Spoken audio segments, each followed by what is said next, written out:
সুন্দর হলেও শেষটা কেন মৃত্যু হলো? যাকে এখন গোটা বিশ্ব কালনাগিনী ভাবছে, সত্যি কি মেয়েটা কালনাগিনী হয়ে ঘরে এসেছিল, নাকি তাকে পরিস্থিতি বাধ্য করেছিল? একচেটিয়া বউকে কেন দোষ দিচ্ছে অনেকেই, বুঝলাম না।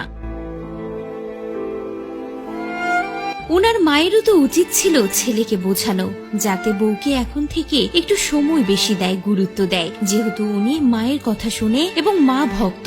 তবে কি এটারই সুযোগ নিয়েছিলেন পলাশ সাহার মা? পলাশ সাহার মা জানতেন সদ্যই বিয়ে হয়েছে আমার ছেলেটার, কেন তাদের সংসার জীবনে একা ছেড়ে দিলেন না? কেন ছেলে ও বউয়ের মধ্যে তাকে ঢুকতে হলো? কথাটা শুনলে অনেকের খারাপ লাগবে, তার মায়েরও দোষ আছে। এই দেশে প্রচুর মা ভয় করে যে ছেলে বিয়ে দিলে তারা একেবারে বউয়ের হয়ে যাবে আর তাকে ভালোবাসবে না, বউ হয়তোবা ছেলেকে পর করে দিবে। অথচ মা হচ্ছে একটা বট গাছ, একজন গার্জিয়ান এবং সবার ঊর্ধ্বে। ভুল করলে মা শুধরে দিবে, মা ছেলে ও বৌমাকে শাসন করবে, আবার ভালোবাসবে। অথচ বউ যে একটা মানুষ এবং সবাইকে রেখে নতুন পরিবেশে এসেছে, তাকে যে গুরুত্ব দিতে হবে, তাকে বুঝতে হবে, তাকে সময় দিতে হবে, এগুলো মানতে নারাজ মায়েরা। সবাই তো এক না, সবার ম্যাচুরিটি এক না।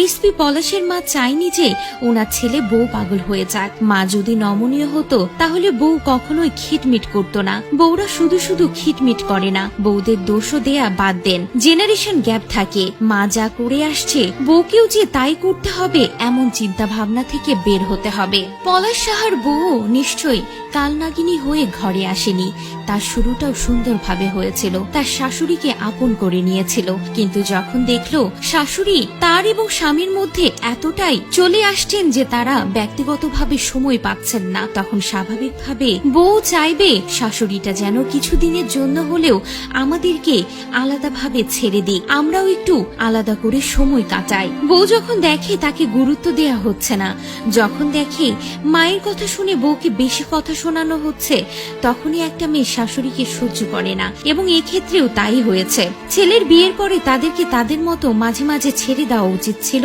পলাশ সাহার মায়ের। যদি ছেলে মায়ের দায়িত্ব পালন, খোঁজ খবর ও ভর পোষণ না দেয়, তাহলে সেটা অবশ্যই 200% অন্যায়, এবং সেইটা নিয়ে মা 200 বার কথা বলা ও রাগ হওয়ার রাইট রাখে। কিন্তু বউ ছেলের ব্যাপারে বেশি হস্তক্ষেপ ও বেশি শাসন, এগুলো খারাপ, এবং তার পরিণতিতেই আজকে এই পলাশ সাহার এমনটা হয়েছে। তবে আমাদের সমাজ বরাবরই বউদেরই দোষ দিয়ে যায়, কিন্তু ভেবে দেখুন, একটা বউ কি প্রথম থেকে খারাপ হয়ে আসে?